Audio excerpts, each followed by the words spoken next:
Vamos lá. A história completa de Genshin Impact. Mondstadt, Liyue e Inazuma Eleven. Grande Super 11. No canal do Snuckle. Me inscrever aqui. Ih, ué. Não vai dar pra mim me inscrever, nem dar o like, velho. Fudeu, não tô logado, mano. Deixa eu ver se eu logo na minha conta aqui. Rapidão. Nordcry tá vindo aí e já tá. Logou. Só cliquei pra fazer login e já logou automaticamente. Tá. Eu já tô inscrito, o sininho já tá ativado, velho. Nem sabia que eu era inscrito. Deixar meu like aqui. Vamos embora. Qualidade full.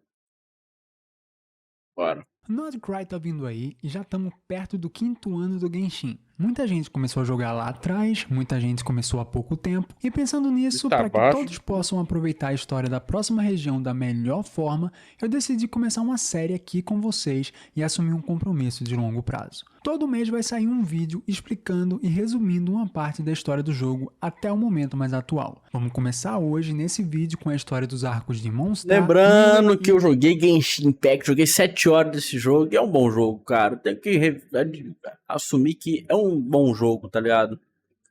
É legal, eu jogaria, tá ligado? Mas esse tipo de jogo consome a vida da gente, velho. Então não dá pra jogar. 3 vídeos muito antigos Duas coisas que não posso jogar hoje em dia é MMO e gacha, velho. Não dá. Atualizado. Mas não para por aí não, porque a série continua. Dia 26/6 teremos o arco de Sumeru e Fontaine juntos num vídeo só também. E dia 27/7 teremos o arco de Natlan. E além disso tudo, ainda vai ter um vídeo bônus que em algum momento vai sair, mas esse eu não vou revelar agora, beleza? Dito isso, já pega teu lanche aí, fica confortável. Velho. Deixa seu like, se inscreve no canal. Inverteu a parada. Inclusive, agora você me lembrou um bagulho. Eu vi um Frost lá, fez um post lá sobre que ele não curte muito esse negócio de quem faz conteúdo de história de jogo. Pelo motivo que eu não me lembro, velho. Tá ligado? Mas aí eu vi um comentário lá respondendo ele. Sobre um outro cara lá, dizendo que... Tá ligado aquele react que a gente fez do John Wesley? A gente reagindo ao John Wesley, reagindo à história de Pathologic, que a gente até achou que era um bom jogo pelas gnoses e tudo mais. Eu vi esse cara falando que é um jogo horroroso. Que o Felipe Ramos, assim, a história do jogo é legal, né? Porque ele tá narrando a história. Parece ser um puta jogo, mas é uma bosta completa aquele jogo, tá ligado? Pô, eu lembro que eu tinha falado que o jogo era muito bom, mano. É uma bosta. Aí no caso de Genshin e de Honkai Impact, Honkai Impact é horrível, tá ligado? Nossa senhora, eu achei horrível o jogo. Agora Genshin Impact, que eu achava que era o ruim, é o bom, inverteu. Eu achei que Genshin era o ruim, Honkai era o bom. Não, o Honkai é o ruim e Genshin é que é o bom. É foda. Fica confortável, deixa o seu like, se inscreve no canal. Eu não vou mais falar nada, porque esse vídeo já vai ser bem longo. Uma maratona dos 3 primeiros atos. Espero que curtam. Vamos nessa.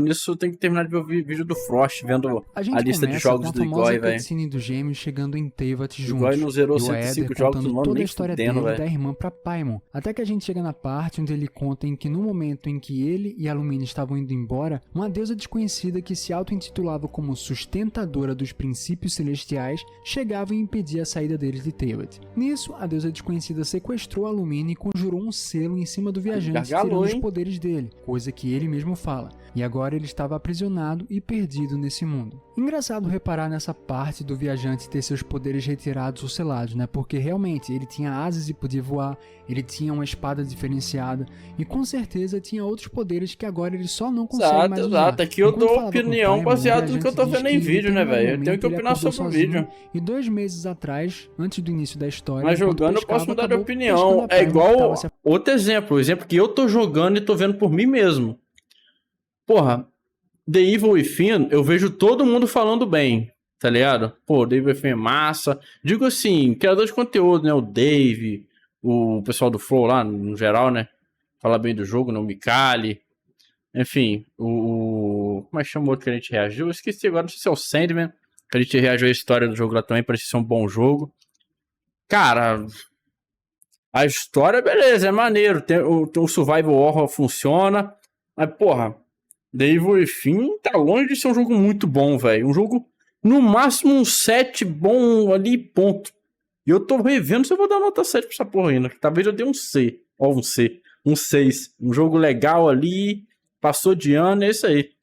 Que a gameplay é pesada, velho. 2 meses atrás, antes do início da história, enquanto pescava, acabou pescando a Paimon que estava se afogando. Vocês conversam um pouco mais e começam a sua aventura através de Teyvat com o objetivo de encontrar os deuses desse mundo, para quem sabe dessa forma entender tudo o que aconteceu e conseguir pistas para encontrar a sua irmã. Quando você encontra a primeira estátua dos 7 e ressona o seu poder junto com ela, ganhando assim o poder sobre o elemento Anemo, Paimon diz que isso é incomum e que existe algo diferente em você. É importante reparar como nesse primeiro arco, a história está sempre tentando mostrar como o viajante claramente não é desse mundo. Então, as regras de Teyvat algumas coisas, a estamina dele ser pouco que você vai upando, beleza. Bom, a partir daí, então, vocês decidem mas tem outras questões, tipo assim, você vai pular um...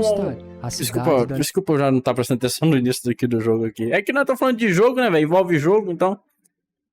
Cara, tu pula um muro e demora 50 anos. Aí o jogo, eu não sei se o jogo às vezes te identifica pela luz da lanterna, porque tem hora que o bicho vê a luz, aí tem hora que parece que ele não vê. Eu não entendi ainda essa questão do jogo, né? O bicho te dá um tapa, você cai no chão, demora 5 horas pra você levantar, enquanto isso os bichos te matam. Pô, isso é um porre. Um bagulho que não me incomoda tanto é você só pode se curar parado. O seu boneco tem que parar, sair do stealth, caso você esteja no stealth, levantar e ficar lá paradão assim, ó, aplicando a seringa nele mesmo. Não me incomoda, tá ligado? Assim, mas poderia ser melhor? Poderia. Mas não me incomoda essa questão, não. Porra, às vezes buga o tiro também, você vai dar um tiro no bicho, o tiro atravessa, você nem sabe por quê. Enfim, é foda, velho. A partir daí, então, vocês decidem continuar seguindo para conseguirem chegar até Mondstadt, a Cidade da Liberdade, protegida pelo arconte do elemento Anemo. E enquanto vocês seguem, vocês acabam se deparando com um dragão cortando os céus. E mais à frente vem que o essa parte eu tô ligado mais ou menos na história. Verde conversa com ele, como se tentasse acalmar aquela criatura. Porém, sentindo a presença estranha de vocês, o dragão se torna agressivo e foge dali. E o garoto também. Mas onde eles estavam, você encontra um cristal de cor escarlate, vermelha, e vocês pegam ele. Seguindo um pouco mais adiante, vocês são interceptados por Ember, uma aventureira dos Cavaleiros de Favonius de Mondstadt, que estranha a presença de você e da Paimon e interroga vocês para saber quais eram os interesses e avisar que não era tão seguro andar desavisado por ali porque de uns tempos pra cá, o território de Mondstadt vivia sob a ameaça de um dragão chamado pelos habitantes de Storm Terror, e que por isso tudo ela iria guiar vocês até a cidade. Chegando lá, ela fala um pouco mais sobre a cidade, o dragão, e diz que apesar dos perigos, Mondstadt ainda estava segura graças aos Cavaleiros de Favonius e sua grande mestre intendente Jean, que comandava tudo e mantinha as coisas sob controle. Mas pro azar de vocês, pouco tempo depois de chegarem na cidade, como uma ironia do destino depois da Ember falar que estava tudo sob controle, Storm Terror chega e ataca a cidade com ventos fortes e tornados. Mas como recentemente ela tinha ensinado vocês a usar o Glider, vocês usam aquela ferramenta para voar e afastar o dragão dali. Logo depois que vocês conseguem afastar o Storm Terror da cidade,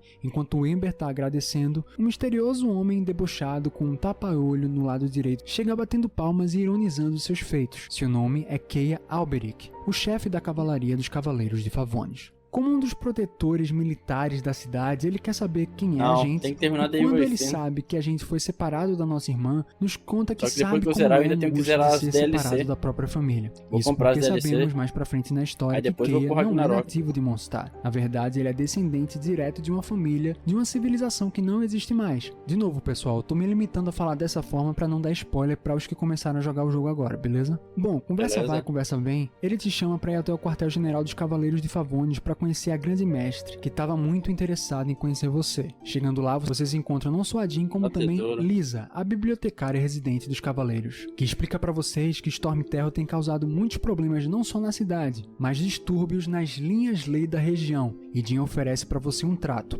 Você ajudaria a resolver os problemas com o dragão, e eles te ajudariam com a questão da sua irmã. Você aceita e Keia começa a montar um plano junto com Lisa que diz que a fonte do poder de Storm Terror estaria vindo dos antigos templos dos Quatro Ventos. Vamos lá. Linhas-lei, para quem tá começando agora ou não sabe muito bem do que se trata, são alinhamentos que ligam toda a Teyvat de canto a canto, de cima a baixo, e que essas linhas comportam e transportam energia e, acima de tudo, gravam informações sobre esse mundo. De forma simples, caso você ainda não tenha entendido, vamos tentar pensar nas linhas-lei como um sistema nervoso de um corpo humano, só que na Terra, em Teyvat. E os 4 ventos que o Kay e a Lisa falam... Isso aí não é exclusivo de Genshin, tá? Eu já reagi a um podcast... Existe, né, essa questão de... Existe, né? Assim, essa questão de linhas-lei, né? Na vida real mesmo, né? Eu não lembro... Acho que é mais pra quem acredita nesses bagulho, né? Enfim. Ou se realmente é algo científico, né? Eu acho que não, né? É porque eu não me recordo. Faz tempo que eu vi isso, né? Sobre as linhas de lei, né? Mas é um bagulho que tem gente que acredita na vida real mesmo, tá ligado? É um grupo de aliados do Arconte Anemo, escolhidos há muito tempo atrás, que teriam a função de proteger e vigiar todo o território de Mondstadt. Porém, isso foi no passado, e com o tempo, a devoção do povo de Mondstadt nos 4 ventos foi diminuindo. E agora, com Stormterror sendo um problema, essa devoção era quase nula, e seus antigos templos com isso estavam abandonados. Bom, enquanto vocês investigam os templos, um momento em específico teve importância. Enquanto vocês vasculhavam um dos templos com Keia, ele percebe que os monstros Hilishus que estavam lá dentro pareciam muito organizados e preparados, coisa que para ele é fora do comum dada a inteligência limitada daqueles seres. Chegou, mas não dá pra comprar agora não. Comprei o God of War. Uma criatura flutuante e estranha aparece. Você encontra o primeiro feiticeiro do abismo. Mas antes que ele pudesse fazer qualquer coisa, é parado por Diluc, que chega do nada e derrota ele na maior ignorância. Bem a cara dele mesmo. Bom, depois de vasculhar tudo e derrotando o feiticeiro do abismo, vocês dissipam a tempestade que estava sobre Mondstadt e quando voltam pra lá, vem a Jean conversando com uma personagem mascarada. Quando vocês perguntam pra ela sobre quem era aquela mulher, ela diz que aquela lady pertence à delegação dos Fatui, uma organização original de Snesh Naya, a nação que venera a Arconte Cryo Tsaritsa. Essa organização está pondo pressão em cima de Mondstadt por causa das situações causadas por Stormterror. E eles se ofereceram para resolver isso pondo fim à vida do dragão, mas Jean nem pensa em aceitar por uma série de motivos. Primeiro, porque apesar dos pesares ela ainda tem respeito pelo dragão que no passado já foi muito importante para Mondstadt, e segundo, que ela não confia nos Fatui porque sabe que tanto a organização como a própria Arconte Cryo tem interesse nos poderes do Arconte Anemo. Indo com Jean para o quartel-general dos Cavaleiros novamente, vocês mostram um cristal vermelho que encontraram lá atrás para ela e para Lisa. Analisando aquele artefato, a bibliotecária que já tinha estudado na Academia de Sumero, a nação do conhecimento, ou seja, ela era muito inteligente, percebe que existem impurezas naquele objeto. E ela diz que quando chega mais perto acaba se machucando e sente que aquele cristal reage com as visões. Ela diz que isso acontece porque as impurezas e a energia elemental ficam reagindo reativamente uma contra a outra. Que farm de squad. Só pra mais bola, velho. Mano, cu. Velho.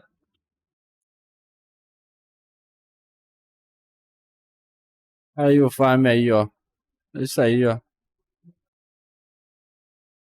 Caso você não saiba, visões são esses amuletos que vários personagens usam que fornecem poderes elementais para os seus portadores. Bom, terminada a conversa, Jean lhe nomeia Cavaleiro Honorário de Favonius como agradecimento por toda a ajuda e diz que em breve vocês voltam a se contatar. Agora sozinhos conversando, que não dá nem pra saber se é bot, dizem que apesar de tudo, tem uns caras aí que é gente mesmo que chega na live com o nick do cabaré da caveira chupada, velho. Encontrado por vocês, lá atrás vocês também tinham visto aquele garoto de verde interagindo com o Stormterror. E de repente, enquanto vocês conversavam sobre isso, Paimon avista aquele mesmo garoto na cidade. Daí vocês decidem ir atrás. E quando vocês encontram ele, veem que o sujeito está fazendo uma apresentação para algumas pessoas da cidade, e se aproximando, vocês escutam uma canção sobre a história de um dragão, um amigo do Arconte Anemo, que lutou várias batalhas junto com ele para proteger Mondstadt, inclusive contra um dragão chamado Durin, criado por uma alquimista desaparecida chamada Gold. Os dois derrotaram aquele dragão, mas ele feriu o amigo do Arconte Anemo e deixou marcas de corrupção no corpo dele, que ao longo do tempo foi sendo consumido e enlouquecendo ao ponto de se voltar contra a própria cidade e o povo que um dia protegeu. E claramente aquela história falava sobre Dvalin, o dragão que aquele garoto claramente conhecia. Dvalin, se vocês não sacaram ainda, é o verdadeiro nome de Stormterror. Stormterror foi o nome que ele recebeu depois de vários séculos de esquecimento de Mondstadt sobre os 4 ventos e da ameaça que ele se tornou para a cidade. É um codinome. Conversa vai, conversa vem, vocês falam sobre a situação do dragão e mostram o cristal vermelho para aquele garoto. Pensando um pouco, Venti, que é o nome Aí foi dele, onde eu parei na entende que a angústia e o gameplay, sofrimento de amigo. Storm leva o dragão às lágrimas, e como ele está afetado pela corrupção, as lágrimas deixadas por ele se misturam com a energia da corrupção, gerando esses cristais impuros. De repente você consegue purificar o cristal e Venti fica impressionado. Aí você pergunta, Ele percebe mas que 7 você horas usou só a aí? energia Nemo É que porque eu você fui explorar possuía o para mundo, purificar. E a partir daí ele lhe fala que ele mesmo focando tem em um missão, plano, não. mas que ele ia lhe falar sobre em outro lugar. Chegando no local, ele diz que sabe que o dragão está sendo afetado pela corrupção, mas não só isso. Ele acha que o dragão também está sendo manipulado. E essa manipulação está vindo diretamente da Ordem do Abismo, uma organização de seres não humanos que desprezam a humanidade e os deuses, e que essa organização vem de algum lugar não sabido, além de que usam os Hilishus como seus serventes quando precisam. Por isso que eles estavam se comportando de forma estranha lá nos templos. Dito tudo isso, ele conta parte do plano para você, que ele tentou conversar com Dvalin antes, lá quando vocês viram, e que foi interrompido, e nesse processo acabou sentindo que precisava fazer mais do que conversar. Então ele fala sobre o plano de roubo da Lyra, que era um instrumento que o Arconte Anemo tocava, e por isso, através da purificação desses cristais, dessas lágrimas, a gente poderia encantar a Lyra e assim tocar ela para purificar o Storm Terror, e então acabar com a corrupção de Dvalin. Vocês vão até a catedral, tentam roubar a Lyra, mas quando estão prestes a pôr as mãos nela, uma feiticeira Fatui aparece e rouba o instrumento antes de você no seu lugar. Nesse momento, vocês são descobertos pelos guardas e precisam fugir junto com Venti, e conseguem encontrar um esconderijo na taverna da cidade, onde acabam encontrando Diluc. Ele esconde você dos soldados que aparecem, porque primeiro ele não confia tanto nos Cavaleiros de Favonius e deseja ouvir vocês, e segundo porque esse é meio jeitão dele mesmo. Bom, ouvindo suas ideias, planos e o que estava ocorrendo, ele entende e compra a ideia. Hoje em dia não é top tier, não, para que velho. esperem a noite até a taverna fechar, que ele traria mais gente para que vocês pudessem pensar no que fazer. E à noite ele aparece com a própria Jean junto com ele. Jean diz que tá ali como si mesma e não como grande mestre, e que apesar da história toda ser muito mirabolante, ela acredita nas palavras de todos. Afinal, ela respeita muito Diluc, que outrora foi seu grande mestre, e sabe da história dos Quatro Ventos, e que os Fatui não são flor que se cheire. Dito tudo isso, ela fala que os Fatui devem ter roubado a Lyra porque aquele artefato pode conter poder do Arconte Anemo, e como o Arconte Cryo tem esse interesse no poder dele, além de ter interesse também no poder do próprio Dvalin, deve ter sido por isso que eles roubaram a Lyra, e depois de toda a explicação,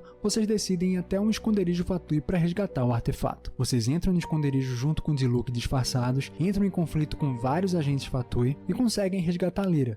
Mas no final, um deles grita: Senhora vai acabar com você. O povo de Mondstadt nunca mais vai conseguir dormir de novo com os pesadelos que vão ter. Bom, vocês retornam e percebem que a Lyra, infelizmente, teve toda a energia Nemo dela drenada e que vocês precisariam usar as lágrimas purificadas para preencher aquele artefato com energia elemental novamente, antes de tocar para o Dvalin. Dito isso, vocês vão atrás de mais lágrimas que Dvalin deixou cair em várias partes do território de Mondstadt e depois de uma longa investigação, encontram mais uma que estava no templo em ruínas. E com todas elas juntas, depois de esse cara aí é cult, velho. Você acha que esse cara vai fazer vídeo de Genshin? Encontrar um lugar para tocar ela e chamar Storm Terror. E o lugar escolhido é o Penhasco das Estrelas. Chegando lá, vocês conversam. Esse cara já tá trabalhando para fazer o Persona 3. Vai até a borda do penhasco e começa a tocar a sagrada música. Nesse momento, Dvalin aparece alterado, mas Venti consegue começar uma conversa com ele. Porém, um feiticeiro do abismo ataca de surpresa e começa a falar no ouvido de Dvalin que aqueles ali traíram ele e coisas do tipo, para ir corrompendo a mente dele, manipulação. E nisso, o feiticeiro fala: chegou a hora do dragão servir ao seu verdadeiro mestre. Nisso, Storm Terror dá uma grunhida gigante e sai dali junto com o feiticeiro. Só que durante a ira de Dvalin, todo mundo percebeu que quando ele falava com Venti, ele sempre falava a palavra Barbatos.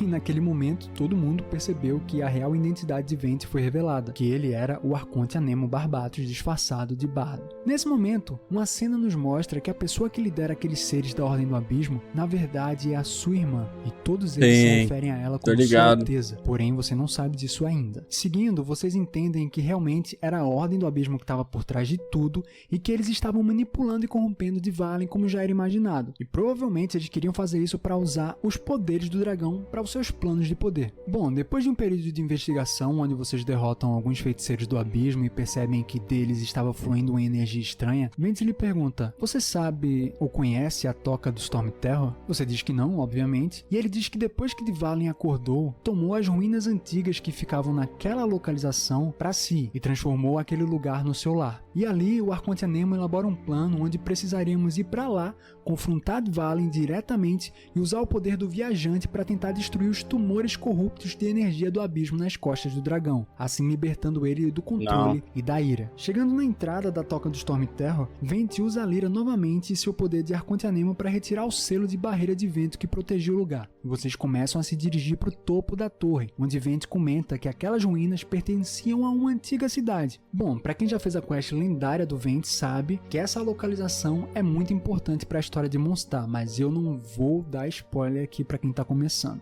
Bom, em toda essa conversa ele explica que ali existiam selos antigos que precisavam ser desfeitos para que assim vocês pudessem acessar o lugar que vocês queriam ir. Dito isso, vocês correm atrás de quebrar o selo e quando fazem, um portal é aberto no centro da torre. Vai dar mais spoiler, né, velho? Porque a história já é spoiler. Com o lar do Storm Terror e com o dragão, claro. Era hora de pôr o plano em prática. Como antes, você voaria para tentar destruir os tumores corruptos. Porém, vocês falham nessa primeira parte e caem em ruínas. E lá vocês precisariam lidar com o dragão de uma forma um pouco mais próxima e física. E a missão era, de novo, destruir os hematomas sem ferir o Dvalin. Vocês lutam lá, bastante esforço, e depois de terminar, vocês destroem os tumores e tudo começa a ruir e cair. Vocês estavam caindo e iam se deparar com o chão lá embaixo. E de repente, Dvalin aparece e resgata vocês da queda. Percebendo que agora o dragão estava livre da corrupção, Venti conversa com seu antigo amigo. It's been a while since we flew like this together.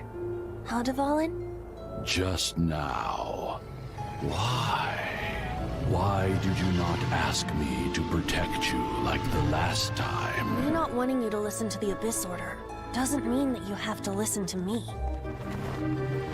Freedom, if demanded of you by an Archon, is really no freedom Trabalheiro pra at all. botar a legenda, velho.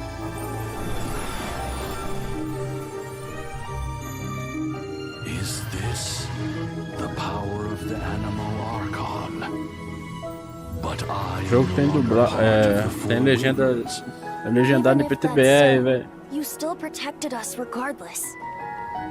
Now spread your wings of freedom and go with my blessing.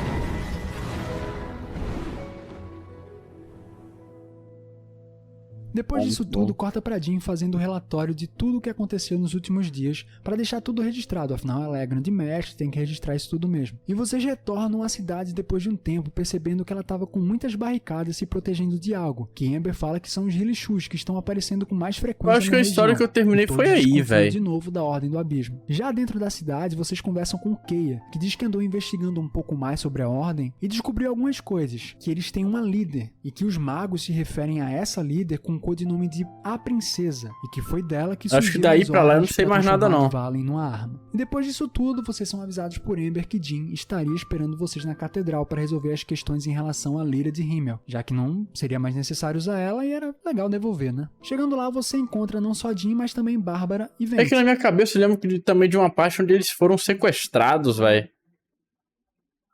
Uma parte assim da história. Vamos me acompanhando pra ver. A ela e era legal devolver, né? Chegando lá, você encontra não só Jean, mas também Bárbara e Venti. A Jean conta e desabafa, né, que agora tá mais aliviada, que os problemas foram resolvidos e assim as pressões dos diplomatas Fatui iriam cessar. E a Bárbara pergunta se vocês já estão com a Lyra. Quando vocês mostram a Lyra toda acabada pra Bárbara, ela entra em desespero. E o Venti, ali com pena, né, daquela situação toda, usa seus poderes pra consertar o artefato que entrega a Bárbara, que vai tô logo ligado. Não, aí eu já vi. Essa parte eu também Venti, conheço. né, do jeito que ele é, brincalhão, diz que vocês precisam correr, porque a magia que ele usou não vai durar pra sempre. Então vocês saem dali correndo. Porém, quando vocês saem da catedral...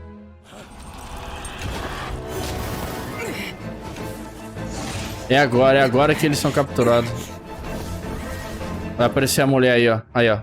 Venti é surpreendido por um ataque surpresa de 2 lacaios Fatui, e com a chegada de La Senhora, aquela mencionada lá atrás, que não ia deixar as coisas baratas, vocês lembram, né? Ela é a 8ª dos 12 mensageiros Fatui, a elite da organização, e os mais fortes dentre todos os que participavam dela. Ela usa o seu poder Cryo para congelar as pernas de Venti, que estava de guarda baixa, mas quando o Arconte pensou em revidar para se defender, ela surpreende de novo com um ataque brutal na barriga dele, e de lá, ela arranca um artefato estranho, parecendo uma peça de xadrez, a qual a senhora se refere como Gnose. Ela ridiculariza um pouco Venti, Gnose, olha aí, ó. dá uma bicuda e tudo mais, mais. Depois disso tudo, você é golpeado na cabeça e se ignora e os Tirou a gnose do guri, velho. Depois de muito tempo, Bárbara lhe encontra desacordado, mas Vente não estava mais lá. Vocês se perguntam onde é que ele foi parar, e Paimon lembra que da outra vez que ele se machucou, né? Ele foi para debaixo daquela grande árvore localizada na origem do vento, e vocês resolvem ir para lá. E quando vocês chegam, encontram Vente reflexivo, e ali começam uma conversa com ele.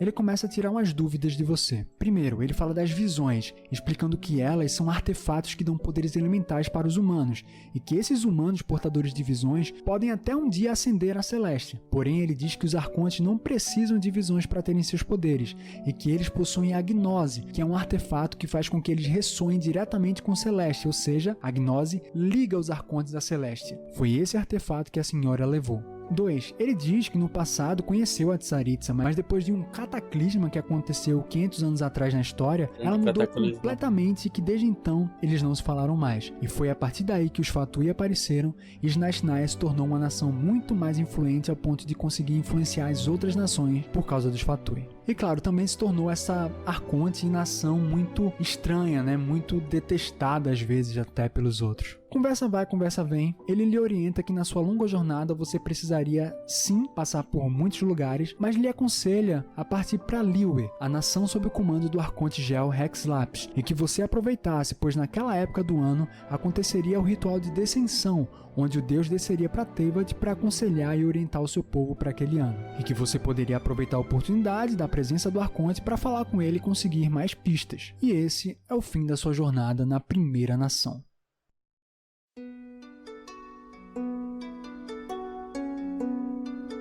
Bom, depois do Vente recomendar a sua ida até Liyue para ver o ritual de descensão e assim conseguir entrar em contato com Morax, o Arconte Gel, você partiu na sua viagem até lá. Chegando em Liyue, essa bela cidade portuária, vocês vão até o jardim local e se tocam de que, bom, vocês estão lá, mas e agora? Como vocês encontram o Arconte? Vocês decidem perguntar aos moradores da cidade um pouco mais sobre Hexlapis ou Morax. Bom, perguntando ao povo sobre o Arconte e o ritual de descensão, vocês ficam sabendo de algumas informações. Primeiro, o ritual seria naquele dia no terraço Yujin, o lugar mais alto do jardim de Liyue. 2. O ritual, assim como toda Liyue, é controlado por um grupo político chamado de Qixing, liderados por Ningguang, que administra todas as questões econômicas e sociais da região, que é um ponto comercial muito importante para Teyvat, já que Liyue é a cidade dos negócios e dos contratos. E 3. O ritual de descensão acontece para que Hexlapis desça para Teyvat para dar as ordens de como o povo de Liyue poderia prosperar naquele ano. Afinal,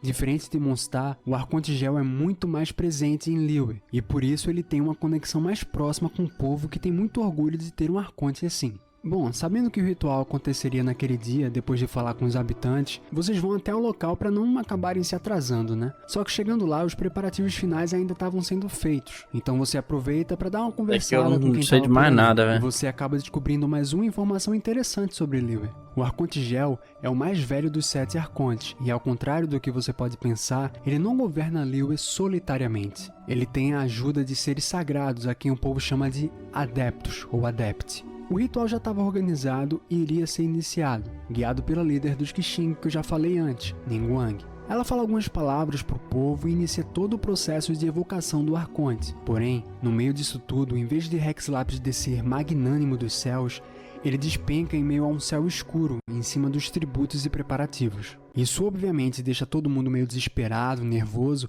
e Ningguang corre para verificar e confirmar gritando a todos. Hexlapis tinha sido morto. Logo em seguida, ela ordena que os Millelith, que é como os soldados de Liyue são chamados, eu lembro disso aqui ainda. E vocês, com medo de serem acusados como suspeitos, afinal, vocês são estranhos que tinham acabado de chegar na cidade, tentam sair dali. Só que nisso, vocês acabam levantando suspeitas e são perseguidos pelos guardas. No meio da fuga, um jovem rapaz chega para lhe salvar daquela situação. Seu nome é Childe, e pasmem, ele já se apresenta logo de cara como um Fatui, o que surpreende a gente, porque nossa experiência anterior com a senhora em Mondstadt não tinha sido nada positiva, né? Mas ele diz que não está procurando confusão, e que entende que senhora pode ter deixado uma má impressão, mas ele jura que estava ali só para ajudar. E bom, saindo do meio daquela confusão toda, ele diz para vocês se reunirem no Banco do Norte de Liyue, banco esse que pertence aos Fatui e Snashnaia. Chegando lá, Childe começa a conversar com a gente sobre tudo o que estava rolando, e começa a nos falar um pouco mais sobre os Adepti de Liyue e a relação deles com o povo. Os Adeptos são entidades que ajudavam o Arconte Gel na manutenção da paz no passado, e assim o povo... Então, esses animais, né? Será então que o Neuvillette é um desses adeptos aí, ou Arconte, na verdade, né? Não sei lá. Eu lembro daquela mulher que vira uma garça, né, velho? Um bicho assim. Neuvillette era um dragão. Na verdade, Neuvillette é um dragão antigo, né, velho? O povo de Liyue fazia oferendas para que pudessem ser abençoados por essas criaturas. Com isso, Childe diz que era necessário ir atrás deles para contar a nossa versão da história e tudo o que aconteceu, antes que eles fiquem sabendo disso por outros, e assim buscar por justiça. E para fazer isso, Childe nos dá um selo da permissão, um artefato para usarmos quando encontrarmos eles. Ele diz que os Qixing com certeza já estavam atrás do culpado e dos Adepti. Tudo parece meio estranho inicialmente, mas a gente concorda e começamos a ir atrás nessa busca por essas criaturas. Aqui, pessoal, vai começar toda uma parte da quest onde se resume a basicamente ir atrás dos Adepti e informar eles sobre a morte do Arconte Gel. Então vou resumir para que as coisas não se compliquem e o vídeo não acabe sendo muito enrolado. Bom, primeiramente nós encontramos o Escultor da Lua e entregamos para ele o selo da permissão que Childe nos deu como prova de que somos confiáveis. Ele fica muito surpreso em saber da morte do tão poderoso Hexlapse e diz que precisamos ir depressa informar a Retentora das Nuvens e o Conquistador de Demônios sobre o acontecido. Nós vamos até o albergue Wangshu, encontramos o Conquistador, mas ele não é lá muito amigável e logo se sai. Perguntando no albergue para as pessoas que estavam por ali, a gente descobre que o nome dele é Xiao, e ele é um Yaksha, uma classe militar dos Adeptos que foi escolhida por Morax para combater os demônios e restos de deuses que assolavam Liyue durante a Guerra dos Arcontes, lá no passado. A gente pergunta às pessoas do albergue como poderíamos conversar com o Yaksha, e o pessoal diz que ele gosta muito de tofu, e que de repente a gente poderia presentear o Xiao com a comida e assim começar uma conversa mais amigável, né? E é exatamente isso que a gente faz, então aproveitando a oportunidade, vocês contam pra ele sobre a morte do Arconte Gel, o que deixa o Yaksha muito surpreso, e a partir daí Xiao logo se apressa para ir contar pros outros adeptos sobre tudo o que está acontecendo. Então nós seguimos para a montanha Rolar, onde encontramos o Formatador de Montanhas, lá contamos toda a história e o Adepti fica se questionando que tipo de mortal seria capaz de conspirar contra e até matar o Hexlapse. O Formatador também conta que os Adeptos sempre tiveram a função de cuidar do povo da região de Liyue, mas com o passar do tempo e com a prosperidade da humanidade, eles foram se afastando cada vez mais para as montanhas, como um gesto de confiança, sabe, na autossuficiência da humanidade. Só que agora a situação tá meio diferente. Depois disso fica decidido, a gente precisava encontrar a Retentora das Nuvens e informar ela do que estava rolando. Chegando ao seu território, vemos uma bela árvore com uma mesa e 3 assentos, destinados a Hexlapse, a Retentora e uma outra pessoa chamada Gizong, que foi uma deusa que no passado viveu entre os Adepti e foi um dos braços direitos do Arconte Gel. Se vocês quiserem entender um pouco mais sobre Gizong, vê um vídeo sobre a lore do Zhongli que eu fiz aqui pro canal, que vai esclarecer bastante coisa. Zhongli. Bom, nós preparamos pratos para tentar chamar a atenção da Adepti e conseguimos. Depois disso entramos em um domínio criado por ela e passamos no seu teste. Só aí então é que conseguimos falar com ela e informar de toda a situação. A Retentora ficou furiosa com a notícia e ameaça destruir o porto de Liyue como punição. Porém, nós lembramos para ela do contrato dos Adepti com o Arconte Gel, da promessa de proteger Liyue, e ela volta atrás. Bom, a missão estava cumprida. A gente informou todo mundo. Agora vamos voltar para o porto e avisar o Childe. Quando chegamos no porto, Childe nos diz que descobriu algumas informações suspeitas, de que os Qixing estavam escondendo o corpo Exúvia do Arconte Gel. Exúvia, pessoal, só para vocês entenderem, é como se fosse um nome para a pele externa alterada que algumas criaturas podem ter, como Hexlapse, que assume a forma de um dragão, os Adepts, que podem também mudar de forma, e por aí vai. Então, quando Childe diz que a Exúvia estava sendo escondida, é o corpo dracônico do Arconte Gel. Bom, ele diz pra gente esperar até o outro dia, porque ele ia atrás de alguém que pudesse nos ajudar com tudo. Dito isso, no dia seguinte, ele volta a falar com a gente dizendo que encontrou alguém. E é aí que vamos até a funerária Wangsheng e somos apresentados a Zhongli, um funcionário consultor importante de lá, e também, segundo Childe, um associado dos Fatui. Conversando com ele, Zhongli nos informa que Hexlapse pode ser considerado um Adeptus, talvez o primeiro deles. Por isso as semelhanças, alteração de forma, uma forma mais animalesca, a relação tão próxima com os outros Adepts e por aí vai. Mas que apesar disso tudo, a Era Adept estava chegando ao fim e que estamos entrando lentamente na Era da Humanidade. Isso remete de fato ao que o próprio formatador de montanhas nos disse, de que os adeptos foram se afastando com o passar das eras, e assim a humanidade foi ganhando cada vez mais espaço, decidindo o seu próprio rumo. Zhongli diz que no passado, Liyue tinha a sagrada tradição de fazer um cerimonial para marcar a passagem de um adepto que se foi. Mas com o tempo esse ritual foi deixado de lado, principalmente pelos Qixing. Então ele pede a nossa ajuda para fazer um ritual de passagem de Hexlapse. E diz que assim o meu Genshin rodou lisinho, velho. Última vez, e quem sabe contatar ele de alguma forma, para questionar sobre as nossas dúvidas em relação à nossa grande busca, por exemplo. Bom, entrando nessa parte da quest, se inicia todo um roleplay da gente indo atrás de todos os materiais necessários para fazer esse ritual, que já tinha seu local reservado com os Qixing lá no Grande Terraço. E enquanto a gente vai reunindo os materiais, Zhongli vai conversando bastante com a gente, mas nada de relevante. O cara tá com bug no shaders do bagulho, vou ser mais direto ao ponto aqui. Eu vou resumir bem e no que foi importante eu detalho um pouco mais. A gente precisaria dos seguintes materiais: uma jade misteriosa que conseguimos na venda do Stow, uma flor de seda para fazer um perfume e oferecer à estátua dos 7, umas pipas que nós encomendamos, um sino de limpeza que Zhongli diz estar com a tal Madame Ping, a quem ele se refere como uma velha amiga, mas que estranhamente não nos acompanha quando vamos até lá buscar o sino. Inclusive, chegando na Madame, uma senhorinha, ela diz que o sino estaria dentro de um bule que estava logo ali na mesa do lado. E quando chegamos perto, somos absorvidos e transportados para um domínio, onde exploramos e no final encontramos o artefato. Assim, nós somos trazidos de volta e começamos a suspeitar que essa tal Madame pode ser um Adept, porque assim como a Retentora de Nuvens, ela é capaz de criar esses domínios. Bom, a gente se despede e vai para o próximo passo. Agora iríamos atrás de um incenso eterno no chalé de Bubu. Lá nós encontramos Kiki, uma criança zumbi que reagir a ela aí recentemente. Caçar uma tal besta iluminada que ela chama de Cococabra. A personagem ela buzina. Disse que poderíamos caçar essa besta usando a balista Gzong, que ficaria localizada no Monte Tianheng. A balista, pessoal, foi idealizada por aquela mesma Gzong dos assentos da Retentora das Nuvens. No passado, ela idealizou essa arma para ser construída e defender a região de Liyue contra invasores e monstros. Mas foi só depois da sua morte que a Retentora das Nuvens, como uma homenagem, essa aí que vira garça, né? Construindo a balista que recebeu o nome da sua idealizadora. Chegando na localização, a balista estava quebrada, mas com a ajuda e conhecimento de Zhongli, a gente consegue reparar a arma. Porém, mesmo depois de tudo isso, a gente acaba não encontrando nenhuma Cococabra, e assim resolvemos voltar para o chalé para informar a Kiki. Só que aqui, pessoal, vocês entendem que estavam perdendo tempo, porque a garotinha se explica dizendo que na verdade ela Inclusive eu perguntei isso no vídeo lá e não obtive resposta, até porque eu nem sei se o vídeo já foi liberado pro público ou está só para membros ainda. Ela é uma zumbi mesmo ou não? Tipo, ela é uma morta-viva? Ou é só apelido mesmo? Aumento de temperatura nos próximos dias. Pô, que merda, já tá calor, vai aumentar mais. Do tempo, porque a garotinha se explica dizendo que na verdade ela só queria leite de coco. Leite de coco, Cococabra.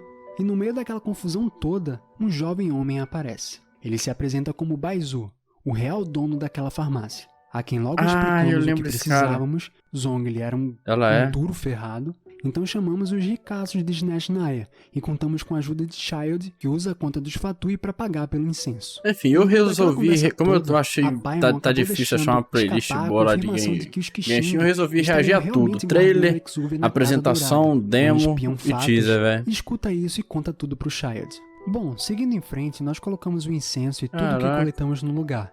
E nisso, para comemorar, o Zhongli convida a gente para jantar, e nós aceitamos. No restaurante tinha um contador de histórias que contou toda uma história pra gente sobre Ningguang e a Câmara de Jade, e a relação entre as duas. Existe uma ligação forte entre a sua dona e a pequena ilhota flutuante. O jantar é bem agradável e quando estamos no final, perto de nos despedir, uma emissária dos Qixing subordinada de Ningguang aparece, se autonomeando Ganyu. Ela vem nos trazer um convite formal para que nós fôssemos até a Câmara de Jade para esclarecer tudo sobre a situação atual, para que os mal-entendidos ficassem para trás. E nós somos encorajados por Zhongli a fazer isso. Bom, nós aceitamos e Zhongli pede para que depois a gente encontre ele para continuar o ritual. O viajante tem algumas dificuldades para conseguir chegar na Câmara de Jade, mas usando uma luneta que existia na balista Gzong, nós procuramos um caminho. Mesmo que alguns soldados tenham tentado nos impedir, Keqing, uma integrante dos Qixing, estava na região e nos ajuda abrindo o caminho. Nisso a gente aproveita para perguntar a ela se a garota sabia o porquê da Ningguang ter chamado a gente até a Câmara de Jade. Keqing diz que Ningguang quer conversar com a gente e dizer que espera que nós tenhamos uma postura neutra em meio a todos os acontecimentos, sem assumir completamente lados. Se não ficou claro para vocês, pessoal, existe uma desunião entre os adeptos Qixing, quase como uma rixa. Lembra o que foi dito, que os adeptos foram se afastando ao longo que a humanidade foi prosperando? Para eles, isso está muito representado na figura dos Qixing. E entre os próprios Qixing existem os que acham que a era dos adeptos já passou e que eles não deveriam mais se intrometer em Liyue, como a própria Keqing, que diz isso na nossa frente. Bom, ela explica como chegar lá, nós nos preparamos e vamos até o encontro de Ningguang. Lá na câmara, já conversando com a líder, ela começa a explicar seus motivos para tomar as decisões que tomou, como por exemplo esconder o corpo de Rex Lapis. Primeiro, ela queria acalmar o povo, que estava muito nervoso com o que aconteceu, e deixar o corpo exposto ou acessível seria um problema. Segundo, ela estava muito desconfiada das ações dos Fatui na região, que estavam espalhando boatos de que ela queria usurpar o poder e o comando de Liyue do Arconte e por aí vai. Estava com medo de que os Fatui conseguissem fazer ali o que eles fazem em outros lugares, tacar o caos e aproveitar disso para que pudessem colocar seus planos em prática. E com tudo isso ela acabou tomando essas decisões drásticas. Nisso nós entendemos o lado dos Qixing e nossa desconfiança com os Fatui volta a ficar alarmante. Depois da conversa, nós vamos até o encontro de Zhongli como marcado, e começamos a coletar lírios de vidro para o ritual. Nisso nós encontramos Ganyu novamente, que nos ajuda na coleta e nos traz uma curiosidade sobre o passado. Depois da Guerra dos Arcontes, Liyue meio que tinha virado o ponto de reunião dos Sete. Sempre que os Arcontes precisavam se reunir, era lá que isso acontecia. Só que hoje em dia, com a morte de Rex Lapis, o único restante dos 7 originais era Barbatos de Mondstadt, e que todos, tirando ele e Morax, eram mais jovens, como por exemplo o Arconte Dendro de Sumero, que tinha apenas 500 anos, enquanto Ventes e Rex Lapis tinham milênios. Bom, agora com os lírios coletados, nós voltamos a Liyue e lá nós encontramos um Fatos, que diz pra gente que uma reunião entre os Qixing e os adeptos estaria para acontecer, e que a situação em Liyue estava bem tensa, tanto entre os Qixing e os adeptos, mas também com os Fatui, que supostamente estavam sendo monitorados. Nisso já era noite, e Zhongli diz que precisa ir cuidar dos assuntos da funerária, mas antes ele dá um sinal pra gente, falando que para se impedir uma explosão, é preciso procurar pelo detonador. E juntando todos os pontos, nós resolvemos ir até o local onde supostamente estava escondido o corpo de Rex Lapis, a Casa Dourada. Chegando lá parece tudo meio calmo, por fora pelo menos, mas quando a gente entra, vemos que vários Millelith estavam nocauteados e espalhados pelo chão. Então somos surpreendidos por Child e dizia que estava ali para pegar a gnose do Arconte Gel. A gente já sabia que ele era um Fatui, mas nesse momento ele se revela como um dos 11 mensageiros, assim como La Senhora. Só que no caso de Child, ele era o 11º. Uma batalha entre nós e o mensageiro se inicia, mas em determinado momento ele consegue nos enganar e chegar até o corpo do Arconte, que surpreendentemente não tinha nada dentro. Nesse momento, Child supôs que nós tínhamos escondido a gnose. Então, muito irônico como sempre, ele resolve revelar a sua verdadeira face, todo o seu poder, sua transformação do legado do mal, dando assim continuidade à nossa batalha, que fica muito mais intensa. Só que aparentemente essa transformação exigia muito do corpo do jovem, que não consegue segurar ela por muito tempo e acaba voltando ao normal. Child começa a resmungar de que o tamanho do nosso poder não estava batendo com o tamanho que La Senhora falou para ele. E nisso, vendo que sua parceira de organização mentiu para ele, e agora que estava sem saída, Child resolve usar sua última carta na manga, usar alguns selos que os Fatui tinham para liberar o selo que prendia a quem ele chama de Oziel, o deus dos vórtices. Esse seria o último artifício dos Fatui para fazer com que a gnose de Rex Lapis aparecesse, mesmo que ela aparecesse com o Arconte junto. Child começou a suspeitar que o Arconte Gel na verdade estava vivo, e soltar o Oziel seria uma forma de tirar essa prova, deixando o porto em perigo, para que no momento crítico ele aparecesse. Vendo toda a tempestade iminente, a calamidade chegando até Liyue, o viajante corre para a Câmara de Jade, que já estava se deslocando em direção ao mar.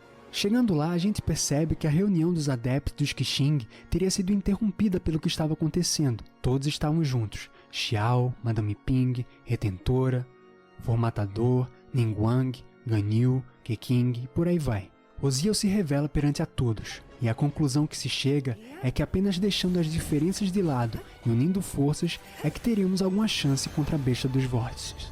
Assim, Ningguang, junto com os Adepts, unem seus poderes para summonar o que seria uma espécie de balista Zong modificada, que seria capaz de emanar e usar o poder Adept para atacar o deus. Mas antes de seguir com a explicação, vale a pena ver de novo, né, gente? Já volto. Já vi isso aí, eu acho que essa é a terceira vez.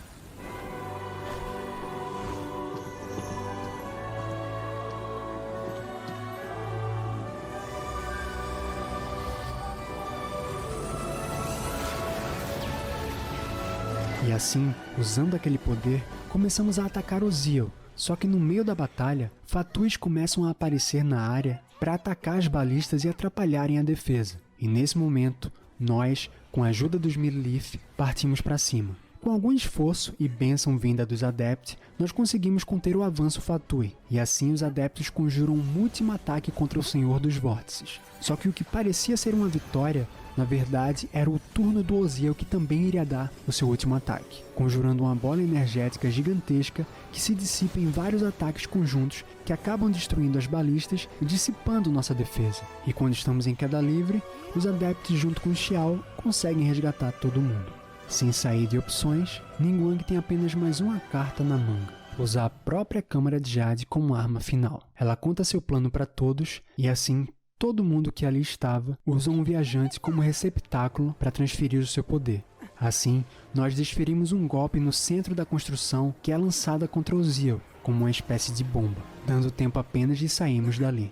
Assim, uma enorme explosão acontece, Osiel é derrotado e a tempestade se dissipa. Mas é Ningguang volta para o porto e a última conversa entre ela e os Adepts acontece. Ela pede que todas as diferenças fiquem ali. Todos queriam o bem de Liyue. Os Qixing lideram os humanos nessa nova era, mas os Adepts ainda são protetores daquela terra. E a união entre os dois é importante, assim a gente atua como uma espécie de negociador e tudo fica bem. Bom, depois de tudo isso, Paimon lembra pra gente que o ritual com Zhongli ainda não tinha sido concluído e que a gente precisava encontrar ele. Nós procuramos em tudo que é lugar, mas só encontramos ele no Banco do Norte, junto com Shayad e Senhora. Chegamos a tempo apenas de ouvir: o contrato havia sido cumprido. E vendo Zhongli, entregaram uma gnose para os Fatui. Sim, Zhongli era o Arconte Gel, Rex Lapis esse tempo todo. Nós ficamos incrédulos e pedimos respostas para aquilo tudo. Ele diz que era um contrato que cabia apenas a ele e a Tsaritsa, a Arconte Cryo, líder dos Fatui. Porém, em respeito a nós, ele iria dar algumas explicações. Zhongli diz que já estava cuidando de Liyue e seu povo por mais de 3 milênios e que avaliou que estava na hora de se aposentar de seus deveres, mas que ainda existiam algumas coisas e pendências que precisavam ser resolvidas. Como ele não sabia se a humanidade seria capaz de lidar com essas pendências no futuro, ele entrou em contato com a Arconte Cryo e propôs um acordo para que ela enviasse alguns Fatui para auxiliar ele no seu plano, que foi nada mais nada menos tudo o que aconteceu. Shayad, assim como nós, não sabia do plano e foi usado tanto quanto a gente. Apenas Senhora sabia dos detalhes. Agora que tudo se resolveu e a humanidade tomou as rédeas de Liyue através dos Qixing, os Adepts passaram a olhar para essa nova era com novos olhos. Eles estariam por ali caso fosse necessário, mas deixariam a humanidade ter mais controle sobre as coisas. E Liyue mostrou que seria capaz de seguir em frente, sem a presença constante de seu Arconte. Depois da conversa com Zhongli, nós vamos até o terraço onde o ritual seria feito, mas chegando lá os boatos haviam cessado, e todos diziam que Rex Lapis tinha ascendido e uma nova era começou. Ninguém mais estava assustado com a morte, como se todo mundo soubesse da verdade. Isso porque Zhongli contou a verdade para os Qixing e alguns através dos sonhos usando o poder Adept. Dito tudo isso, os Qixing, como uma forma de agradecimento a nós, espalham alguns cartazes de desaparecida da nossa irmã por aí, e Zhongli nos agradece por toda a jornada até então. Ele vivenciou a vida mortal e agora teria que aprender a ser diferente do que já foi. Conversa vai, conversa vem, traçamos nosso destino rumo a um novo local, Inazuma. Rex Lapis nos avisa que aquela região estaria passando por alguns problemas estranhos e se isolado, e que hoje em dia existia um decreto de caça às visões em vigor por lá. E assim nossa próxima parada estava escolhida, e terminamos nossa aventura por Liyue. Muito bom, muito bom. Bom, depois da nossa longa e árdua aventura por Liyue, em meio aos Adepts e aos Qixing, nosso próximo rumo estava traçado, Inazuma. Zhongli, na nossa última conversa, disse que aquela região estava muito isolada e que recentemente tinha sido posto em prática um decreto, o de caça às visões, e que as coisas na região estavam meio conturbadas, para dizer o mínimo. Dito tudo isso, nós precisávamos chegar até lá, então procuramos por informações por Liyue, até que encontramos o pessoal da Frota Crux, e lá conhecemos sua capitã, a belíssima Beidou, e junto com ela, o seu amigo e ajudante Kazuha, um Ronin espadachim. A gente informa os dois da nossa intenção de ir até Inazuma e conversamos bastante. E é aí que ficamos sabendo que em breve iria acontecer um torneio da área de artes dessa é uma marciais, versão e que a premiação tipo seria uma visão Inazuma vazia. agora é a Porém, gente não se 3.0, interessa é muito isso? nisso, a gente tá meio focado na nossa missão. Então a gente meio que descarta a ideia de participar. Mas Beidou foi ágil e esperta. E para persuadir a gente, ela faz a seguinte proposta: se você vencer o torneio, eu te levo até Inazuma. E isso foi suficiente para convencer. Então a gente participa do torneio, vence uma galera e saímos vencedores. Em meio a tudo isso, Kazuha chama a gente para uma conversa, e nesse meio tempo explica a real situação de Inazuma, todo o isolamento da região, a caça às visões do povo e como ele era contra tudo isso. Nós ficamos bem amigo dele, principalmente quando vamos juntos atrás da visão vazia que era prêmio do torneio e foi roubada. Porque quando encontramos o ladrão e recuperamos o artefato, Kazuha explica pra gente o que era aquela visão. Aquele artefato foi de um velho amigo dele que era contra as decisões do Shogunato. Assim, ele desafiou a Shogun para um duelo mortal. Duelo esse que acabou eu lembro perdendo. disso. E como punição pela derrota, a Shogun usou a Musou no Hitotashi nele, que é um ataque poderoso da Arconte. Só que o amigo de Kazuha achava que ele poderia parar a Musou com seu poder e vontade. Só que não foi assim na prática. Então ele tomou o golpe e acabou morto. Dito isso, Kazuha pegou sua visão vazia e fugiu de Inazuma antes que o Shogunato fosse atrás do artefato de seu amigo. E assim aquela visão ficou vazia. Então, com a conclusão disso tudo, depois da conversa, voltamos até a Beidou, recolhemos nosso prêmio maior e vamos direto para Inazuma. Quando vocês chegam no arquipélago, o primeiro lugar que vão e onde a Beidou nos deixa é o vilarejo portuário de Hitou, e lá ela nos apresenta Toma, um mediador dos negócios da Frota Crux com Inazuma. Beidou se despede da gente e nos deixa na mão dele, que vai ajudar o viajante com toda a burocracia que for necessária para que a gente pudesse circular pela região com o mínimo de problema possível. Toma explica que seria um pouco complicado conseguir nosso visto, porque os burocratas de Hitou se aproveitam da situação atual para extorquir os viajantes e forasteiros. A gente vai conversando com ele e explica para Toma que estávamos ali para ver a Raiden Shogun, a Arconte Eletro, para procurar informações sobre a nossa irmã. Toma diz que seria muito difícil conseguir uma audiência com a Shogun naqueles tempos, mas que ele ajudaria no que pudesse, e ainda propõe um acordo. Nós ajudamos ele e a Associação de Comércio a desvendar o esquema dos burocratas por ali, e ele nos ajudaria a chegar mais próximo do nosso objetivo. Nós aceitamos e junto com ele, depois de alguma investigação, conseguimos provar o esquema que acontecia ali. Depois disso, Toma revela ser o atendente da Kamisato Ayaka, filha do clã Kamisato, o clã que é líder da comissão Yashiro. Mas aí você pode estar se perguntando, né, o que são as comissões? Eu fiz um vídeo sobre a Raiden Shogun que explica bem isso. Eu vou trazer um cortezinho daquele vídeo pra cá para vocês entenderem melhor. Mas caso queiram ver o vídeo completo, tá aqui no card. Só para explicar aqui rapidinho, Shogunato, que é o modelo de governo que eu tô falando, é a entidade governamental que rege Inazuma. É liderado pela Arconte Eletro e logo abaixo dela está o Bafuku de Inazuma, composto pela Comissão Tripla, onde temos 3 grupos de comissões que cuidam de partes diferentes de Inazuma. A Tenryou cuida da segurança, a Kanjou cuidaria da parte financeira e a Shiro cuidaria da parte cultural e social. Esse é o grupo de 3 comissões que supervisionam todos os assuntos de Inazuma.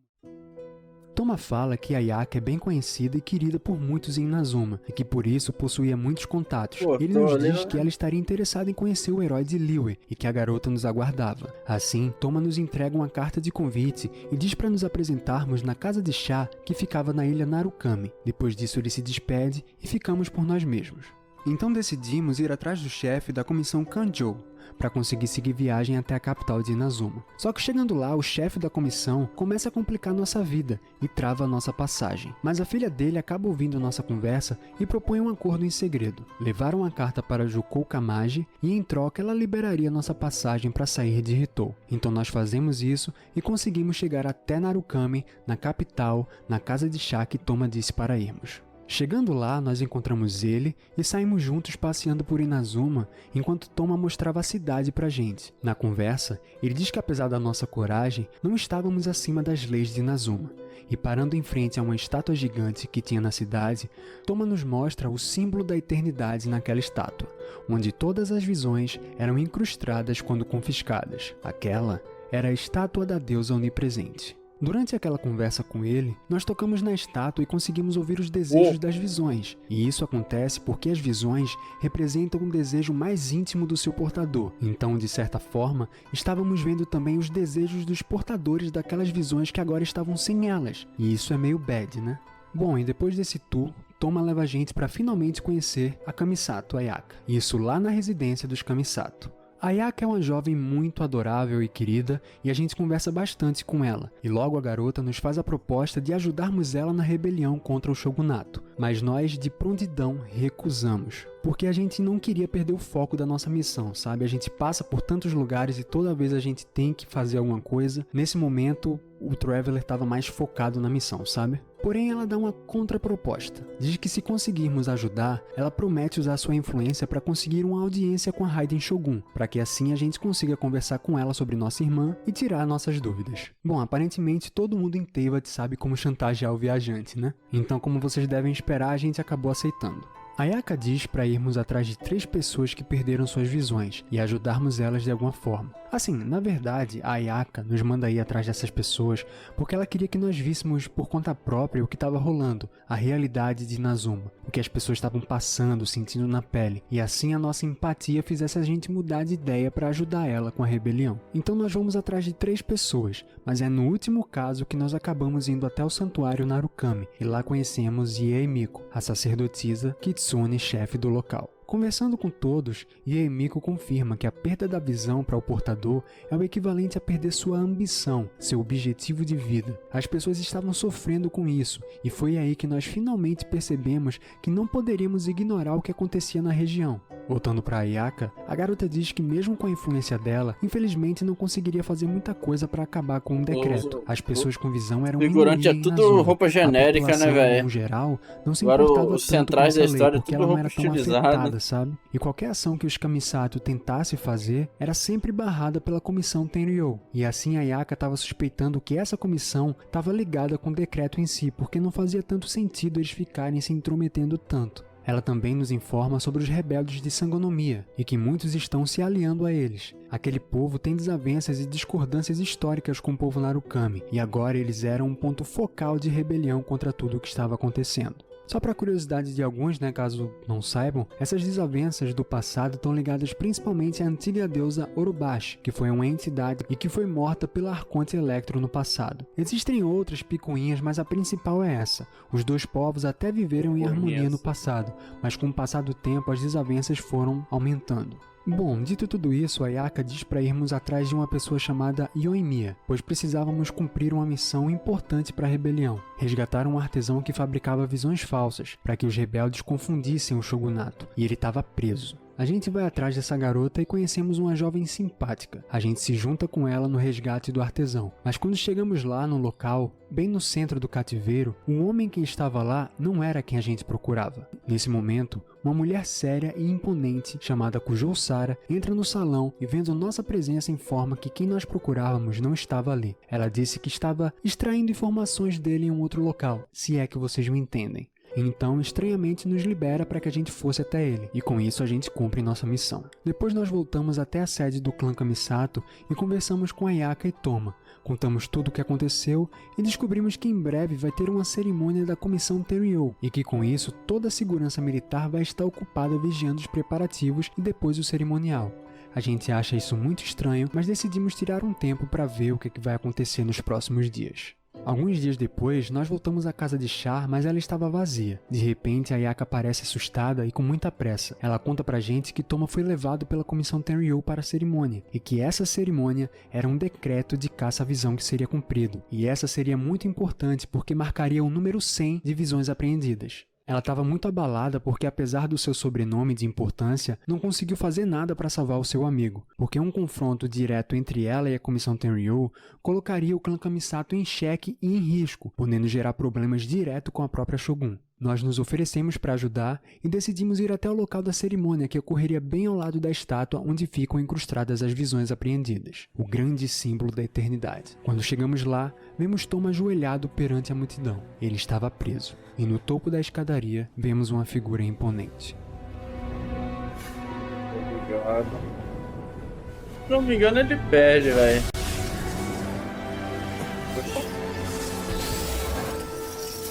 Foi... Tá gravando, né, rapaz? Olha só.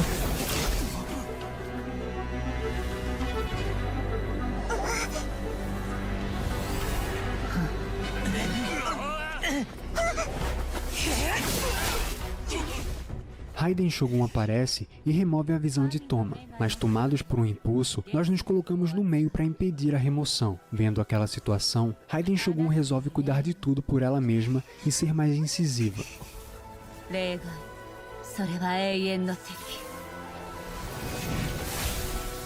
Isso aqui eu lembro de reagir a trailer. Ela invoca sua arma lendária, a Musou Ishin, e nos leva para um plano de realidade alternativo.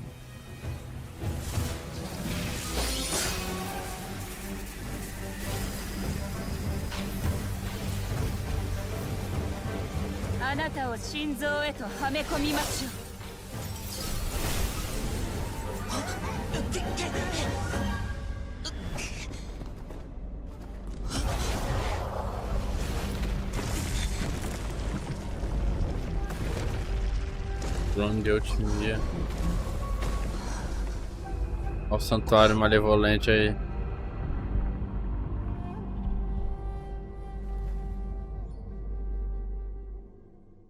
Lá uma batalha se inicia, porém o poder da Arconte é grande demais e nós não conseguimos sequer arranhar a deusa. E depois de muito cansados, somos nocauteados pelo poder dela. A Raiden estava pronta para usar o viajante como exemplo diante de todos ali. Mas Toma conseguiu agir rápido e se soltar das cordas.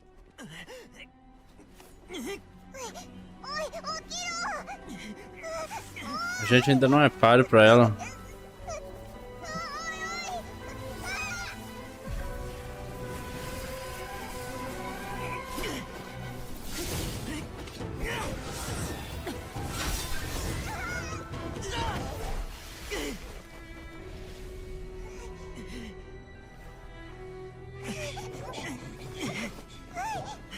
Ele faz um ataque de distração para que nós pudéssemos fugir dali, mas estava feito. A gente chamou muita atenção e a Raiden liga o alerta vermelho na região, ordenando que todas as forças vasculhassem Inazuma atrás do viajante.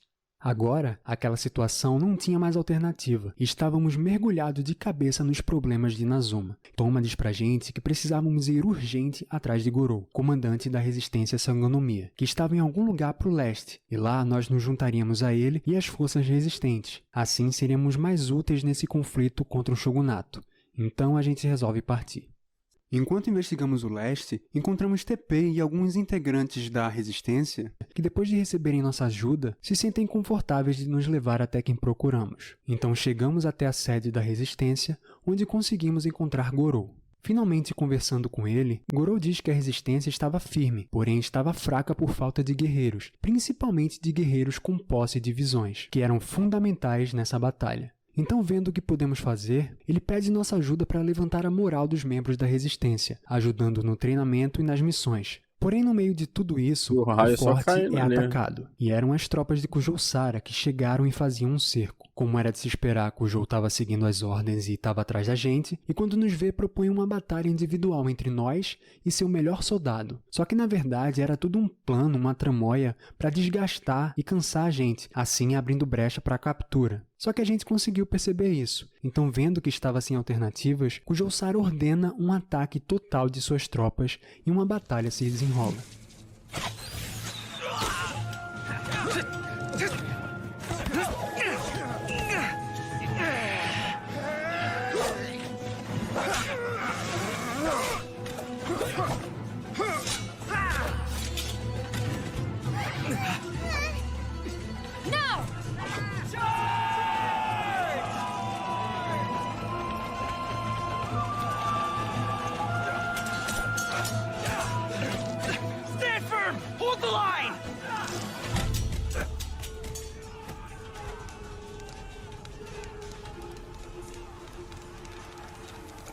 A luta foi dura e a resistência parecia que ia ceder, mas na hora H, a líder de todos finalmente apareceu, Sangonomiya Kokomi, e com ela a frota Crux junto com Beidou e Kazuha, que juntos com a resistência conseguiram reverter o resultado iminente e vencer a batalha. The wait is over, my comrades. Now is our moment. Calm as the breeze, my lady. I just hope you can afford all these mercs you've gathered!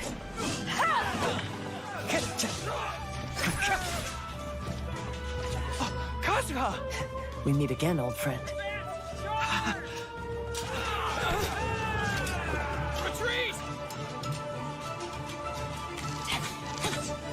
Resistência. All forces, retreat! Começa a se reerguer de Kokomi novo. diz que já conhecia um pouco da nossa fama, porque Kazuha e Beidou contaram tudo pra ela. A líder da resistência então nos chama para ele ao Watatsumi, para que lá consigamos decidir como dar o próximo passo. E conversando com ela, Kokomi explica que eles estavam sim com muitas dificuldades, mas que tinham recebido uma doação anônima, para que pudessem recrutar novos soldados e conseguir recursos. Ela ficou meio receosa, mas aceitou a doação porque a necessidade estava falando mais alto do que a razão. No final de tudo, Kokomi nos nomeia como um dos capitões da resistência, e assim começamos a fazer várias missões em nome dela, lidando com várias ameaças inimigas. Em uma dessas missões encontramos Teppei. O jovem, assim como nós, tinha sido promovido a capitão, mas o rapaz parecia estar meio doente. Na ilha onde vocês encontraram ele, Paimon diz que estava sentindo alguma coisa estranha, e Teppei diz que pode ser por causa dos efeitos do que ele chama de Tatarigami. Vamos lá, explicação. Tatarigami. No passado, em Inazuma, existia uma grande deusa serpente chamada Orobashi, como eu já falei antes. Ela era adorada pelo povo de Watatsumi. Um certo dia, estranhamente, a serpente desobedeceu às ordens do shogunato e quebrou uma espécie de pacto de convivência que existia, atacando outra ilha do arquipélago. Isso gerou uma guerra entre o shogunato e o povo de Watatsumi em nome de Orobashi. Uma última batalha foi travada entre a Shogun e a serpente lá na ilha Ashiori, e a Arconte, usando seu golpe Musou no Hitotashi, pôs um fim à vida da deusa. Mas aquele golpe fez uma fenda que partiu a ilha no meio, e que tem uma energia corrosiva que prejudica os seres vivos que entram em contato. E isso é o Tatarigami que Teppei nos diz. Aquilo tudo estava muito estranho, mas bom, a gente volta até Kokomi. Conversando novamente com ela, descobrimos que vários soldados têm apresentado um sintoma meio anormal. Eles estavam envelhecendo muito rápido, e que uma coisa em comum entre todos eles é que eles estavam usando ilusões que eram fabricadas. Ilusões, para quem não sabe, é como se fossem visões falsas. Então, juntando todas as peças e investigando um pouco, descobrimos que o patrocinador secreto da ilha Watatsumi e da Resistência eram os Fatui, e assim a gente lembra de Teppei e entendemos quais são os problemas que ele estava tendo. Não era nada de Tatarigami, e sim as ilusões. Nós vamos correndo até Yashiori procurando por ele, que seguiu usando Caraca, a já tá ilusão, velho, até que seu corpo velho. definhou por causa disso, se tornando um idoso. E toda aquela situação dos Fatui se aproveitando de uma guerra civil para lucrar e obter poder, com a lembrança de tudo que eles já fizeram em Mostar e Liyue, fora tudo que nós vimos em Inazuma passar, despertou na gente uma motivação muito grande de desmantelar o esquema deles em Inazuma. Então a gente investiga e fica sabendo que uma fábrica de ilusões ficava localizada lá na ilha Ashiori, e é para onde nós vamos determinados. Nós seguimos as pistas e investigamos bastante o local que estava muito bem escondido e defendido. E encontramos na fábrica um mensageiro Fatui, mais especificamente o sexto, que se auto-intitula Scaramouche. Cheio de si, ele confirma que o decreto de caça-visão é um plano dos Fatui e que eles estavam lucrando com a venda de ilusões. Esse cara não e é com a confiável, guerra, velho. assim Eu lembro deixando dele ser Inazuma uma tramóia, frágil, pô. podendo usar assim a sua influência ali. A gente fica muito furioso com tudo isso e partimos para cima do mensageiro, que é muito provocador, mas ele já tinha se adiantado. E aí Esse cara é do apareceu mal, no velho. local e nos salvou. Acordamos no santuário Narukami e conversando com a Eu sacerdotisa lembro que depois ele Kitsune, ela nos parece que pede se para ajudar a funde, não salvar lembro. Inazuma Um e a Ei. bichão grandão Mas assim, a gente peraí, tem que lutar contra quem ele. é Ei? Ei é a verdadeira Arconte Eletro. Vamos lá. A verdadeira Arconte Eletro estava isolada no plano de Eutimia, que é aquela dimensão para a qual a gente foi levado. Aquele lugar foi criado para ela se preservar na eternidade. Então quem é essa Arconte Eletro que a gente vê andando por aí em Inazuma? Essa, na verdade, era uma marionete que foi criada por Ei. E a Emiko quer que nós derrotemos a Ei dentro do seu plano, para que assim consigamos através disso confrontar ela com a realidade, e assim conseguir, quem sabe, tirar ela dessa bitolação em cima do conceito de eternidade, que já estava gerando muitos problemas para Inazuma. Mas para isso ela diz que seria necessário treino para sabermos exatamente como se proteger dos poderes da Arconte e não sermos nocauteados como antes. Então ficamos um tempo treinando com ela para estarmos prontos quando chegasse a hora. Depois de um longo preparo e período de treino, Emiko chama Kujou Sara para o santuário. O plano dela é juntar forças para desmontar o esquema Fatui dentro da região, mas para isso, Miko precisa convencer Sara que eles estavam realmente sendo enganados pelos diplomatas de Snezhnaya. E é isso que ela propõe. O início do plano consiste em conseguirmos provas para termos certeza e provar o envolvimento dos Fatui com a Comissão Tenryou e o decreto. Só com essa prova é que a gente teria espaço para unir forças com Kujou e uma brecha para confrontar a Arconte. Para reunir as provas, nós pedimos ajuda de Yoimiya e Sayu. Yoimiya iria distrair os guardas da comissão com seus fogos de artifício, enquanto Sayu se infiltraria dentro da base Tenryou e coletaria documentos que provassem tudo. Bom, foi exatamente o que aconteceu. E agora, com documentos que provavam tudo, nós mostramos isso para Kujou Sara. Então ficou inegável o envolvimento dos Fatui nessa treta toda. Então a comandante se retira e vai tirar satisfações com os envolvidos. Após isso, Emiko nos diz que o próximo passo seria recriar as condições ideais para que pudéssemos entrar dentro do plano de Otimiya e confrontar a Ei. E ela também entrega pra gente um artefato que poderíamos usar caso precisássemos chamar ela em caso de emergência. Após isso, nos apressamos e nos juntamos a Kujou, que confronta o chefe da comissão Tenryou, que revela sim que os Fatui estavam por baixo dos panos, mas Shogun estava por dentro de tudo. Kujou Sara duvida, mas o senhor prova dizendo que naquele momento ela estava tendo uma reunião com o diplomata Fatui, a La Senhora. Lembrando, gente, sempre importante diferenciar Raiden Shogun Marionette e Raiden Ei. A que a gente vê inicialmente é a Marionette, a Raiden é a que fica lá no plano de Otimiya. Kujou sai em disparada na nossa frente, e nós ficamos pensando sobre o que escutamos. Quando ouvimos o nome de La Senhora, nos lembramos dos nossos contatos anteriores com ela em Mostai e em Liyue, e logo corremos para o palácio da Raiden para confrontar a diplomata e a Shogun. Chegando lá, nos deparamos com a seguinte cena: La Senhora e Shogun conversando, e o corpo de Kujou Sara estendido no chão. Ela havia sido nocauteada pela mensageira Fatui. Indo direto ao ponto, a gente trocou umas farpas, discutimos com as duas, até que a nossa paciência acaba, e desafiamos Senhora para um duelo perante ao trono, onde o perdedor receberia o julgamento divino. Tudo isso para pôr um fim de uma vez por todas naquilo tudo. Detalhe, o duelo perante ao trono consiste num duelo em que o perdedor receberia uma punição, e isso é o julgamento divino. A punição é a morte. Durante o duelo, La Senhora usa seus poderes da ilusão Cryo para nos enfrentar, só que a gente consegue lidar com aquilo. Então, vendo que precisaria de mais, a mensageira revela todo o seu poder, a grande e poderosa magia da Bruxa das Chamas Carmesim. A batalha foi árdua, ela misturava os poderes elementais brilhantemente, mas a gente consegue derrotar ela. E como eu tinha dito antes, com a derrota, o destino de Senhora tinha sido traçado, e Raiden Shogun invoca sua Musou Ishin, se direcionando até a mensageira, dando a ela o julgamento divino, a execução.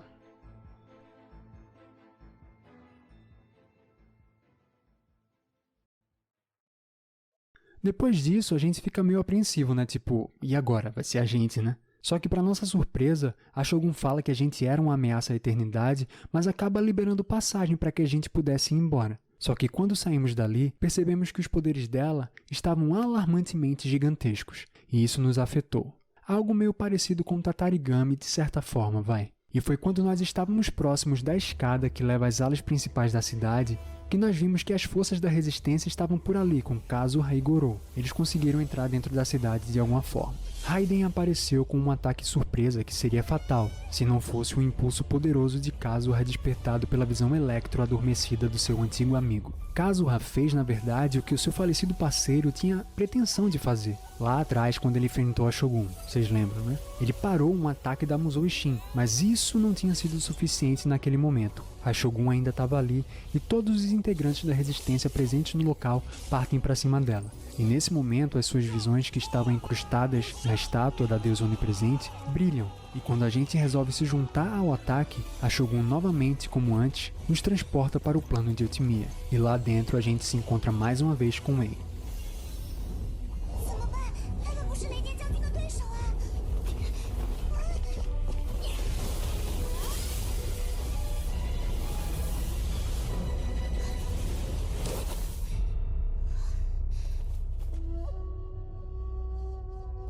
BW aí, ó. Expansão de domínio. 又见面了。 Primeiramente, a gente quer tentar resolver as coisas no confronto de diálogo. Explicamos para Raiden tudo o que estava acontecendo em Inazuma, o envolvimento dos Fatui, a corrupção da Comissão Tenryou, todas as desgraças, mas ela estava muito confiante, não dando importância para o que a gente falava, dizendo que sua marionete seguia tudo o que foi programado e planejado, e estava cega. Sem alternativas, nós temos a nossa última batalha contra Arconte, mas mesmo com todos os ensinamentos e treinamentos de Yae Miko, a Arconte era muito, muito poderosa e ia vencer a gente mesmo que a gente ficasse, sei lá, séculos batalhando com ela. E num ato de desespero, vendo a derrota iminente, nós usamos o artefato dado por Miko para invocar a Kitsune ali. Então ela aparece no plano e nos explica que precisaríamos das ambições de todos, só assim seria possível termos uma chance. Assim, nós despertamos um grande poder das visões que estavam na estátua, que se juntam ao nosso, gerando tipo um buff muito absurdo na gente, que nos deixa em condições de nosso, gerando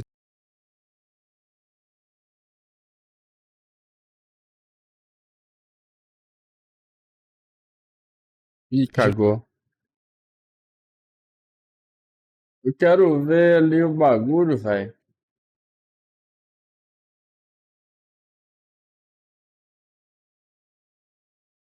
Olha aí, ó, sei lá quem é esse caba, velho. gerando tipo um buff muito absurdo na gente, que nos deixa em condições de pelo menos tentar esperançar uma vitória. Bom, no final de tudo, é claro que a gente não conseguiu derrotar Arconte de fato, mas conseguimos cansar a deusa, e com isso Yae Miko aproveita o momento para confrontar Ei. Ela fala coisas do tipo, você não confia no seu povo? Se tudo que você faz é para proteger Inazuma, por que não percebe que tudo o que você faz está causando sofrimento e dor, transformando Inazuma numa nação de temor e tristeza? E Yae Miko realmente confronta sua antiga amiga, bem incisiva. Mas nesse embate a gente também consegue entender um pouco mais o lado da Arconte da história. When lightning flashes, it casts a shadow. My name means shadow. With my blade, I purged all obstacles to progress.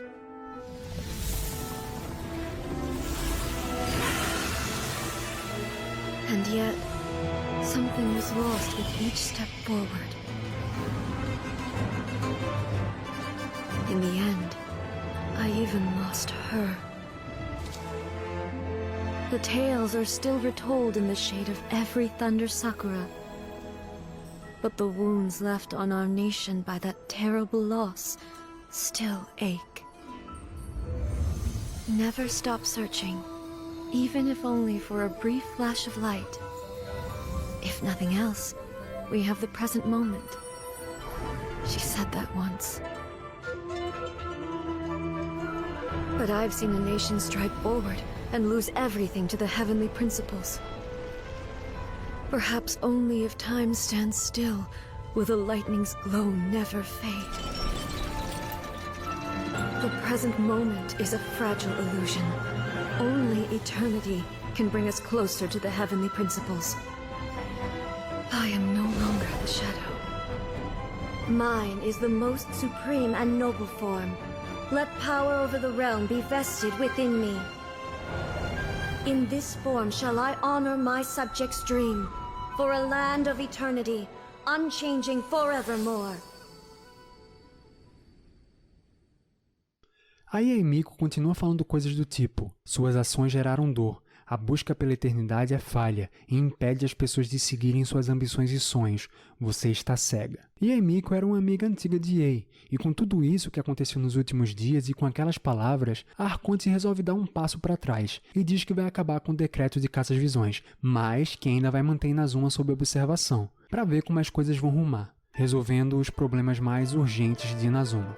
Bom, um tempo passa, a gente descansa, e recebemos um convite de Yae Miko para irmos até o santuário Narukami. Chegando lá, nós conversamos com ela e tiramos algumas duvidazinhas, né? Primeiro, a Gnose Electro estava sob posse de Scaramucci, que barganhou ela em troca da nossa bugado, vida. não entendi muito bem as motivações dela, não. Miko, porque foi deixada pela Yae quando ela foi se isolar, e Yae Miko usou a Gnose para trocar por nossa vida com o Scaramucci lá na fábrica. O verdadeiro nome das irmãs deusas gêmeas são Ei e Makoto, sendo Makoto a falecida Arconte Electro de e novo sua aí, ex-Kagemusha e Arconte nome atual. mais genérico de Terceiro, todos. quando a Ei começou a trabalhar nos protótipos do que viria a ser a sua marionete Shogun, vários foram descartados, mas um em especial acabou se destacando, Scaramucci. Sim, Scaramucci é uma criação de Ei, que foi feito durante as tentativas de se criar uma marionete perfeita. 4.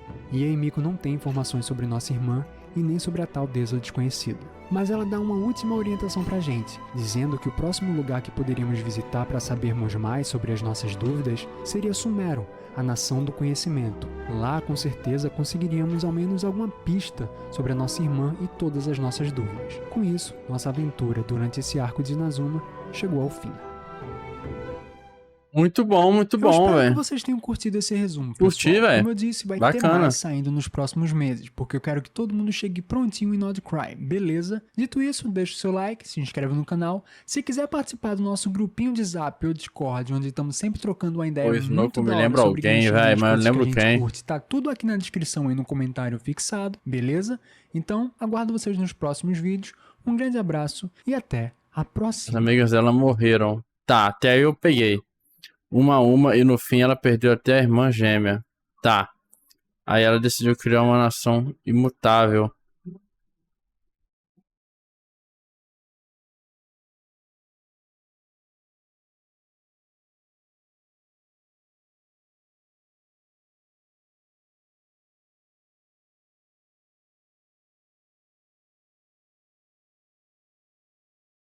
Compreendi.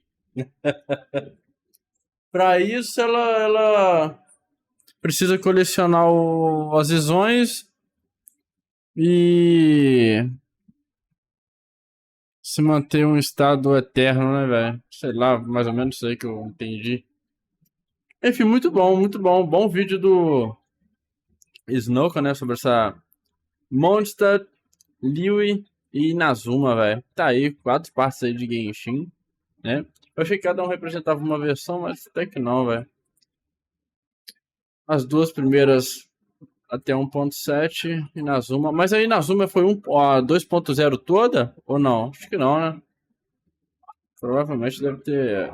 A próxima ainda deve ser 2.0. Enfim, bom demais, bom demais. Tá aí. O homem é um cavalo forte, de coração tão fiel.